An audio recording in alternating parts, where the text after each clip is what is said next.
নবী করিম সাল্লাল্লাহু আলাইহি ওয়াসাল্লামের সেই হাদিসের দিকে তাকান, মাল্লাম ইয়াদা কাওলা যুরি ওয়াল আমাল বি, যে ব্যক্তি মূর্খতা সুলভ কাজ ছাড়লো না, মিথ্যা কথা ছাড়লো না, মিথ্যা কাজ ছাড়লো না, গুনাহ এবং পাপাচার এগুলা ছাড়তে পারলো না, ওই ব্যক্তির রোজা রাখা আর উপোস থাকা সমান। তার উপোস থাকায় আল্লাহর কোনো ঠেকা পড়ে নাই।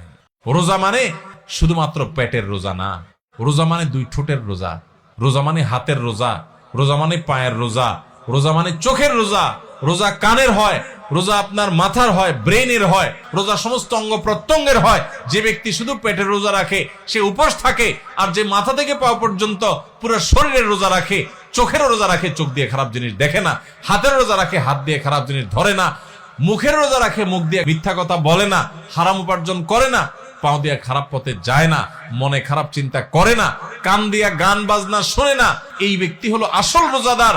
এই ব্যক্তি শুধু পেটের রোজা রাখে নাই, সে মাথা থেকে পা পর্যন্ত পুরো শরীরের রোজা রাখছে।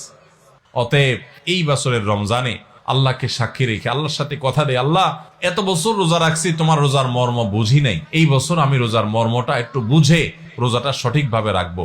চেষ্টা করা যাবে না ইনশাআল্লাহ?